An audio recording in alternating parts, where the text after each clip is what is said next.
OMS এর ন্যায্য মূল্যে জনপ্রতি 5 কেজি আটা 24 টাকা কেজি মূল্যে এবং চাল 30 টাকা কেজি মূল্যে দেওয়া হতো। সাবেক ক্ষমতাসীন দল আওয়ামী লীগ থাকাকালীন সময়ে কার্ডের মাধ্যমে ভোজ্য পণ্য বিতরণ করা হতো, কিন্তু বর্তমান সময়ে ন্যায্য মূল্যের এই ভোজ্য পণ্য ক্রয় করতে কার্ড এবং কার্ডের বাইরে ক্রেতাদের দেখা গিয়েছে। আধার কার্ড, সার্ভিস কার্ড, বাবা আমি মারতে পারি না, আমার ফ্যামিলিতে আছে তোমার খাদ্য পিঠে খায় না, পিঠে আছে, বউ আছে, খাদ্য পিঠে খায় না, আমি খাদ্য পিঠে খাই, এই তো এই 2 বছর থেকে আছে। আপনার স্বামী নেই?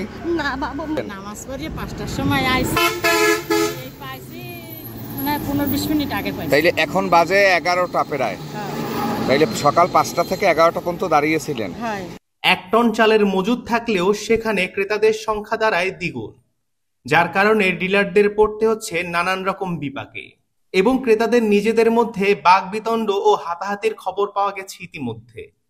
খাদ্য অধিদপ্তরকে বিষয়টা অবগত করলে তারা জানান, কার্ড ব্যতীত পণ্য সামগ্রী ক্রয় করার কারণে ক্রেতার চাপ বাড়ছে, সেই অনুযায়ী বিতরণ করতে পারছে না তারা। বৈষম্য বিরোধী ছাত্র আন্দোলনের ছাত্ররা তৎক্ষণাৎ জায়গাটি পরিদর্শন করেন এবং তারা অবগত করেন যে আগামী রোববার থেকে কার্ড ব্যতীত পণ্য বিতরণ করা হবে না। Shafiqul Islam, news desk, Jhalakathi.